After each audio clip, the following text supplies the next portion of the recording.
Apa kabarnya hari ini? Masih baik-baik aja kan? Di video kali ini kita melanjutkan cerita Donghua, Battle Truck Devon. Oke, nggak usah lama-lama lagi, kita langsung aja ke ceritanya. Iya, Yang Mulia dan saya tidak punya anak, kata Ratu perlahan, sehingga Xiaoyan tertegun saat mendengar ini. Bagaimanapun hal ini terdengar tidak masuk akal. Namun Xiaoyan tidak berani bertanya, dan hanya bisa bertanya-tanya dalam hatinya. Apakah maksud Anda, kalian berdua memang tidak memiliki anak atau mereka telah jatuh di usia muda? Tepat ketika Xiaoyan tampak berpikir, Ratu langsung melihat pikiran Xiaoyan yang membuatnya mengangkat sebelah alis sedikit. Kemudian pikiran itu hanya terlintas sebentar di benaknya. Meskipun Yang Mulia dan saya sudah menikah, tapi kami belum pernah melakukan hubungan suami istri, kata Ratu dengan serius. Mendengar ini, Xiaoyan kembali terkejut. Seperti yang Anda pikirkan, untuk selamanya saya tidak pernah mematahkan darah saya. Dan saya tidak bisa mematahkan cinta saya. Dengan kata-kata ini, keterkejutan Xiaoyan hampir tidak dapat lagi disembunyikan. Bagaimanapun tingkah laku Ratu sebelumnya tampak seperti seseorang yang tidak pernah merasakan hasrat suami istri. Bagaimana mungkin pesona feminim yang merayu Xiaoyan palsu? Apakah maksud Anda, saya tidak seperti permaisuri? Ratu menatap Xiaoyan lagi dan tersenyum tipis, sehingga Xiaoyan hanya bisa mengangguk. Meskipun saya tidak tergoda oleh apapun, tapi dia sudah melihat banyak wanita, dan saya masih bisa merasakannya. Tapi sepertinya saya tidak terlalu menggoda baginya. Xiaoyan tetap diam sepanjang percakapan, dan hanya Ratu yang terus berbicara. Adapun mengenai apa yang ingin Xiaoyan katakan, dia tidak sanggup mengatakannya. Sekarang Ratu berbicara untuknya, yang membuat Xiaoyan hanya bisa tersenyum kecut. Karena Ratu tidak tergoda. Baik, Anda maupun Yang Mulia tidak tergoda. Pasti ada alasan di balik hubungan kalian berdua. Jelas sepertinya Ratu sedang merencanakan sebuah rahasia. Sebuah rahasia yang tidak semua orang bisa pahami. Namun karena itu Xiaoyan berbicara perlahan. Namun saat mendengar kata-kata Xiaoyan, Ratu juga tersenyum. Persis seperti diri Anda yang licik dan penuh tipu daya saat kita pertama kali bertemu, dan rasa itu semakin kuat. Lagi pula pada waktunya, Tuan Sensi akan dapat kembali, kata Ratu sambil tersenyum. Kemudian kilatan keemasan melintas di matanya, dan sambil menatap Xiaoyan lagi, dia melanjutkan. Mengenai apa yang Anda sebutkan sebelumnya, carilah Deng Yue. Mungkin dia punya solusi untuk Anda, tapi itu hanya salah satu cara. Jika Anda ingin berhasil merehabilitasisi klan Yuanzhen, Anda perlu mencoba lebih banyak cara untuk situasi Anda sendiri. Setelah itu, Ratu tidak berkata apa-apa lagi, tetapi memberitahu Xiaoyan kemana dia harus pergi menemui orang selanjutnya. Jadi Xiaoyan mengepakkan tinjunya dan membungkuk dalam-dalam. Tapi dia benar-benar bisa merasakannya. Sejak pertemuan pertamanya dengan Ratu dan kedatangannya di alam dewa kuno, kondisi Ratu telah memburuk secara signifikan. Setelah Xiaoyan meninggalkan pavilion Qianji, Xiaoyan juga merenungkan kurangnya kemampuan tempur Ratu, karena alamnya masih berada di level seorang master dari tahap ketiga Dewa Abadi. Tapi mengingatkan sosok Ratu yang telah hidup dari zaman Yang Mulia, seharusnya dia lebih kuat. Jadi mengapa kultivasi Ratu berhenti tingkat ketiga? Dan meskipun Ratu tidak mengatakannya, Xiaoyan juga mengetahui semua ini.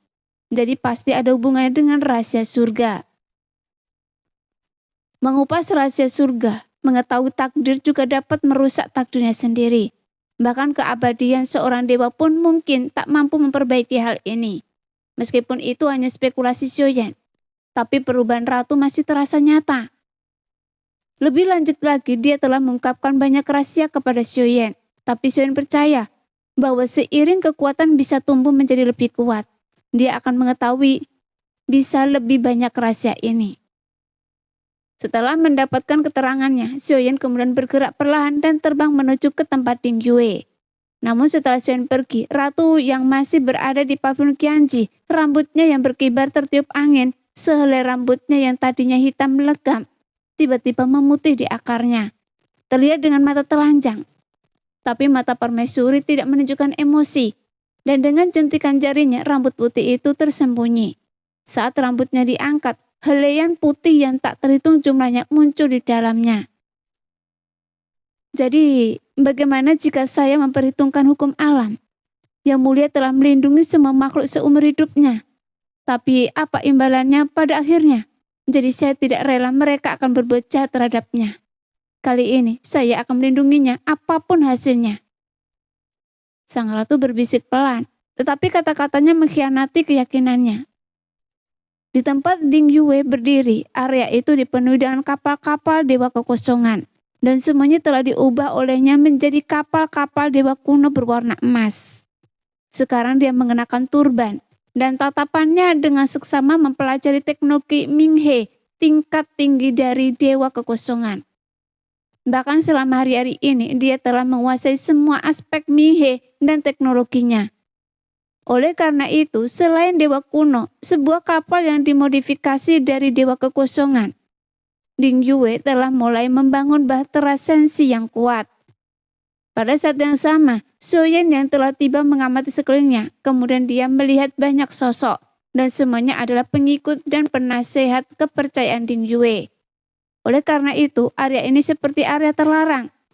Tidak ada yang diizinkan masuk. Bagaimanapun, alam dewa kuno memiliki peraturan yang jelas. Jadi tidak seorang pun kecuali anak buah Ding Yue yang boleh masuk. Namun saat Soyen muncul, seseorang melangkah maju, tapi tidak seperti sebelumnya. Mereka menangkupkan tangan dan membungkuk kepada Soyen, menyapanya dengan sapaan. Tuan Muda Xio, Nona Ding Yue ada di depan, jadi saya akan memimpin Anda maju. Setelah orang ini memimpin, mereka segera tiba di lokasi Ding Yue dan memasuki area tersebut. Dan naga agung itu muncul di hadapan Soyen. Sebelumnya, Ding Yue telah meniru wujud asli Long Yi, Yu Jiuyin. Saat itu, sosok naga itu masih belum lengkap, tapi sekarang, dengan kepala naga dan sebagian tubuhnya yang telah lengkap dan panjangnya 1000 kaki, tetapi ini masih jauh di belakang wujud asli Long Yi. Tuan Muda Xio. Ding Yue sangat gembira melihat Soyen dan ia benar-benar merasa telah mencapainya. Bagaimanapun di bidang teknologi Minghe, pencapaian ini sepenuhnya berkat Soyen dan alam dewa kuno yang tanpa syarat memberinya segala yang dia bisa. Baik tenaga maupun material. Ding Yue juga memenuhi harapan alam dewa kuno, menciptakan senjata-senjata ampuh yang tak terhitung jumlahnya, sehingga dapat memanfaatkan semua yang tersisa setelah pertempuran Taishu untuk memperkuat bakat luar biasa pasukan Sensi. Sehingga dunia kecil ini sudah mulai terbentuk. Kerja bagus. Soyen mengacungkan jempol dan memuji Ding Yue berulang kali, yang membuat Ding Yue tersenyum lebar. Karena pengakuan itu tentu saja merupakan suatu kebahagiaan. Kapan Tuan Muda Xio kembali? Tanya Ding Yue. Tuan Muda Xio, apakah ada yang ingin Anda tanyakan? Ding Yue tersenyum dan menggaruk kepalanya. Sikapnya yang ngeriang akhirnya menjadi serius. Iya, ada sesuatu.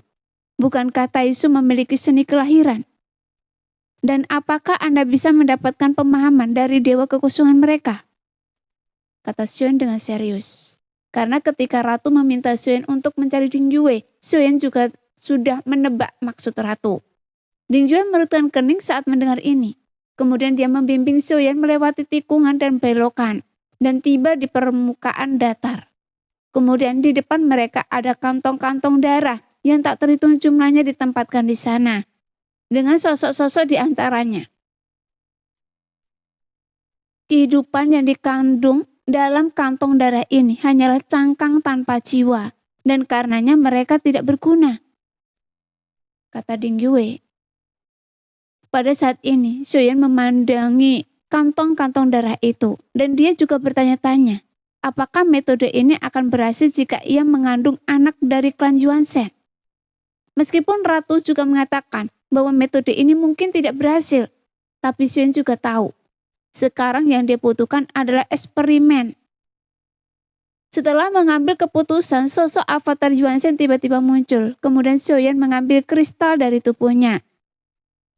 Bisakah Anda membuat kantong darah ini mencoba melahirkan makhluk hidup dari kristal ini? Kata Xuyen dengan ragu. Melihat kristal emas yang mengambang di tangan Xuyen, Ding Yue ragu sejenak. Kemudian dia mengangguk setuju. Jadi Xuyen juga mengangguk. Tuan Muda Xiao, saya akan mencobanya. Di zaman kuno, ras ini sangat kuat. Sekarang meskipun dunia mereka telah dimusnahkan, jika garis keturunan mereka dapat dipertahankan, makhluk yang lebih kuat akan lahir di dunia sensi. Melihat ekspresi bingung Ding Yue, Xiaoyan mulai menjelaskan. Setelah mendengar ini, Ding Yue mengangguk lagi, karena dia juga mengerti bahwa Xiaoyan tidak akan melakukan hal-hal yang tidak berguna dan akan bekerja keras untuk dunia sensi. Demikianlah cerita hari ini. Kita lanjut lain hari ya guys ya. Bye-bye.